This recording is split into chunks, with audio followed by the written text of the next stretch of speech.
welcome to our newest flip here on Old Colony in Mesa, Arizona. We just got the keys to this one today, so we're gonna be walking this for the first time to make some decisions and the game plan. I'm here with my project manager, Anna Martinez, who's going to be running this whole entire project. So without further ado, let's get to it. Do it. So one of the first things that we noticed when we pulled up to this house, and probably what kept most of the buyers away from this house in the first place, is the roof. This roof is a rolled roof, almost like you would see on an industrial building, a flat roof. And if you look at the rest of the neighborhood in here, everybody has a shingle roof. And because it's a rolled roof, it looks really, really funky, and most people probably thought that they needed an entire new roof, but that's not the case, right? No, we got our roofer to give us a really nice quote, and what he's gonna do is actually just lay some shingle right on top. Yeah, the seller actually let us know that this roof is only 7 years old, so it's actually in great shape. We didn't see any signs of water leaks, so actually there's no full roof replacement here. We're just gonna make it match the rest of the neighborhood. Okay, another big thing too, it has a fresh coat of paint. This house has been a rental for the past 30 years. The house is actually already fully freshly painted, so when we slap a new roof on here, the entire thing's gonna come to life on the exterior. So let's break down this deal a little bit. Number one, how the heck did we even find this deal? This deal was brought to us by a wholesaler. A wholesaler brought this to me and said, hey, I got this locked up. It's at $325,000. I ran the numbers on it. I knew how much rehab we really wanted to do to it. And I said, hey, that's really not gonna work for me. Is there any chance you can go back and you can get that just a little bit lower? I'm gonna need this at $300,000. And he said, I don't know if I can do it, but let's see what we can do. He went back to the seller. The seller said, you know what? If you can get it moved, if you can have this sold in a week, then yes, I'll give it to you at that price point, which we were able to do. We closed on it this week, which is fantastic. So the purchase price for this property was $300,000.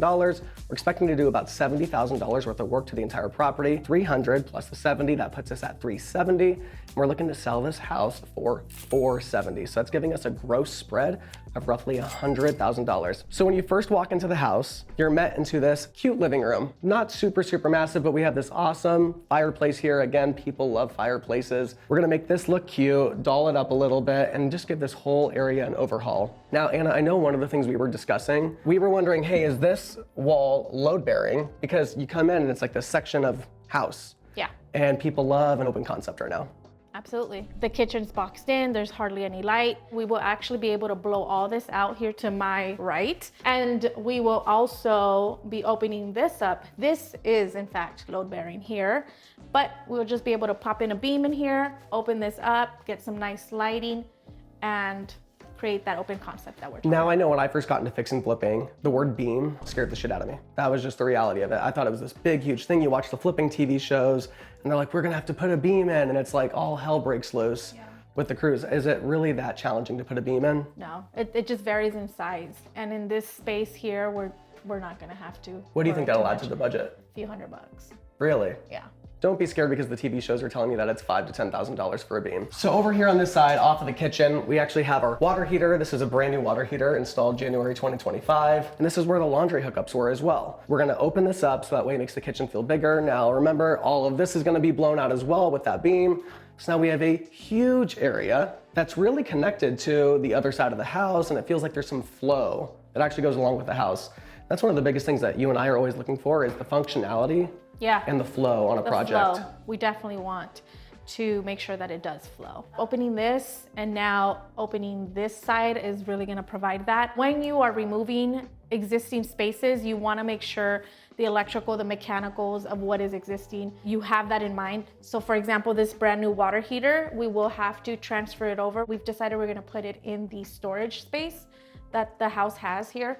So we'll run all the plumbing from above and move that water heater over there. I mean, this is in the center of the house, guys. Yeah. Got a water heater and a washer and dryer in the center of the house, right next to the kitchen and both living rooms. We're gonna be doing an island here in the middle. And now we are going to have what's behind this door, our new location for our laundry. Now for the cabinet choices that we're gonna make in here, I don't know what it is, but people love blue cabinets. What's the color blue that you like? It's called Midnight Blue. And actually the cabinet company that we use carries it in Midnight Blue, shaker cabinets in Midnight Blue, so they can come through, do their measurements, they can do all the install. It takes the load off of our crew so they can just focus on getting things demoed, making sure that all the rough ends, making sure that everything we need mechanically is working, and then somebody else can come in and take that off their plate, which is making my job so much easier. Really nice, right? So now we're walking into what will be our laundry room slash pantry. It'll be a nice sized laundry room slash pantry. We can make this really cute. It'll be just off of the kitchen, but it's separated from the rest of the house. This is a funky area that we really had to take some thought and decide what we wanted to do with.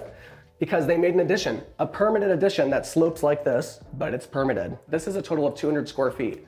When we're talking about $280 to $330 a square foot that houses are selling for in these areas. It's a good thing. That's a lot of square foot. That's a lot of money that you don't want to leave on the table. So we want to make sure that this is functional, that this works. And what we've discussed is really turning this more into an office area. We love the light that we get. So we're probably going to do some French doors on this side that have glass so you can see through. So we can still get the light coming through to the rest of the house. But the rest of this is going to get blown out. We're just going to make this a really inviting space where people can come and have a little office or maybe a playroom for a kid or anything like that. We're also going to be framing in a closet right off to the left so that if in the near future that new homeowner would love to have a guest and would like to maybe have them stay here, they have the opportunity to convert this into a potential bedroom. Well, the nice part of having the closet is that it can be considered a bedroom. So actually we can sell this house as a 4-bed, 2-bath instead of a 3-bed, 2-bath.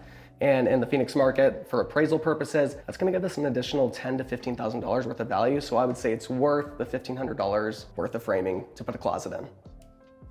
So as we keep moving through here, we have our furnace over here. It's an electric furnace. This house has no gas. The gas meter is completely gone. I prefer it that way. We don't have snowstorms like other states do in Arizona. We don't have a lot of these things that come through and knock out all of our power. So I like to have everything on electric because I don't want to have to manage a bunch of different utilities, especially when it's a rental that I own, my own primary residence. It's just nice to have everything on electric, and there's ways to keep your electric costs down as well. It looks really good, great condition. So we're not going to be doing anything with that. As we continue on, you'll see this hallway section here. This goes to the front door.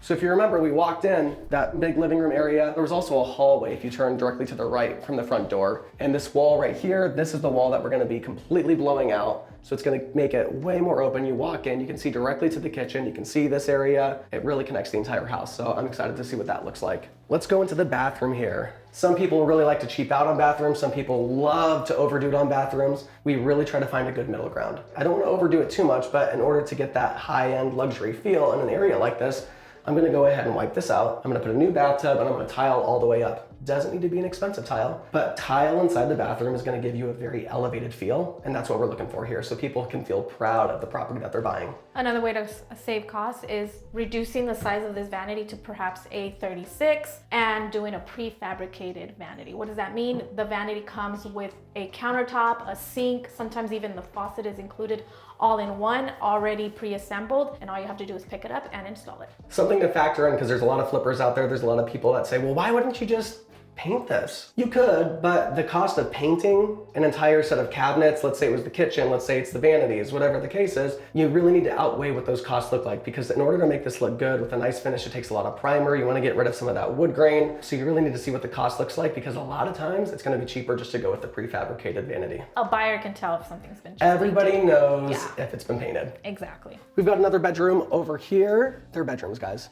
They're nothing too exciting. Nothing too special. It's nothing too crazy. We are nothing removing special. the carpet. We will not be doing carpet in any of our bedrooms. Everything's gonna be the same throughout. Flooring, LVP, or a very nice, inexpensive laminate. It gives a good flow to a house too when you have the same flooring going throughout the entire house. Most people don't make that upgrade in their houses, so when they're going to buy a new house, and let's say you're trying to get the top price point, you want it to have the same consistency throughout the entire house. One thing to consider are flat panel interior doors. Flat panel interior doors sometimes give off a very apartment type vibe. So it's something to consider. We can do a really nice 5 to 6 panel interior door, inexpensive, and gives off a better look. You might be able to get the flat panel doors, let's say for $80 to $100. Spend the extra $20 to $30 and just get a panel door. It looks nicer. That's what you're seeing in all the new builds. Just make it look nicer. Trust me, people notice. Now we're in the primary suite.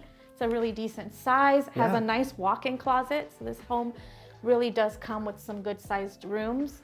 2 of the rooms in this home have walk-in closets, which is huge. Great. There's tons of storage in this house, which we love. What's funny is that this primary bathroom is actually smaller than the hall bathroom that we were just in. We will be upgrading the vanity. We want to make sure that there is a continuation of what our vanities look like, that we have some sort of flow when it comes to that as well. We don't want it to look hodgepodge or that we try to cheap out on something. We want everything to look new. Same thing with toilets. We'll do brand new toilets. And then we have this walk-in shower situation.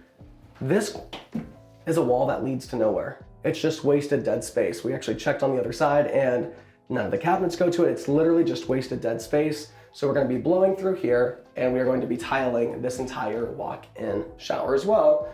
So people are proud of their primary suite. They can show it off to all their friends. Why would you not want that? A lot of the big ticket items on this house were already taken care of. Like the panel is a good panel on this house. Yeah, it has These an upgraded panel. support beams are like Brand new. This house is in great shape, but from the exterior, if you're just rolling up on this house and you see the way the roof is, most people are gonna be like, ugh, I'm not gonna touch that with a 10-foot pole. But if you take a little bit of a deeper look, this house has phenomenal bones. It's not gonna take that much work. In fact, we're probably doing a little bit too much. That's okay, because I want it to be pretty. You do. I want to feel good about it. Okay. You know I it. won't crush his dream on this one. You're right.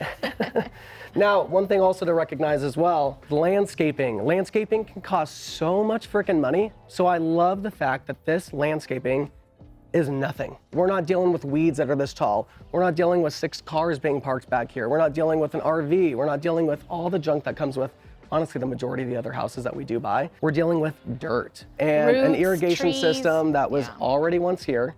So we just need to make sure that that's working. We can get some new seed laid. Honestly, we could probably knock this entire thing out for like $1,500 to $2,000 total. That's with me assuming that the irrigation's already messed up, Right. that it doesn't work. That's probably why it looks like dirt to begin with. We will be replacing the windows in this home throughout.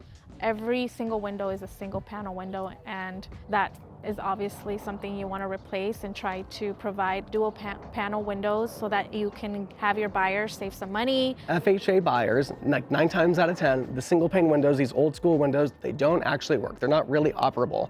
And it's not worth putting the money into trying to make them work because they suck. So if you replace them, it's gonna push them through the FHA process so much easier because FHA inspectors are going to call that out so freaking fast. Just get it taken care of. It also really elevates the exterior of the house. You can tell immediately when a house has brand new windows versus these single pane, silver, window styles. What also helped us really solidify this deal and taking this one on is the location of this deal. A lot of people might drive this neighborhood and go, it's a little bit old. I don't know if I really like it. I love this area. We are 0.1 mile away from the freeway that connects Mesa to Tempe, which is 5 minutes away, and Scottsdale, which is 7 minutes away from this exact house. So you have access to literally anything that you want in the state of Arizona. It's one of the most convenient locations, in my opinion. I think it's one of the most, looked over areas in the valley as well. I agree. If you guys haven't already subscribed to the channel, make sure you hit the subscribe button and hit the bell notification to make sure you're getting notified anytime we post new videos. We'd love to get your thoughts on what you think about this upcoming fix and flip in the comments below. Anna, how long do you think this project's gonna take? 3.5 months. So in the next month or so, we'll be posting another video to give you a status update on everything that's being done with the property. Did we have to change any of our plans? Are we gonna go over budget? Are we gonna stay on budget? Make sure you guys are following along so you can see what the entire transformation of this property on Old Colony looks like.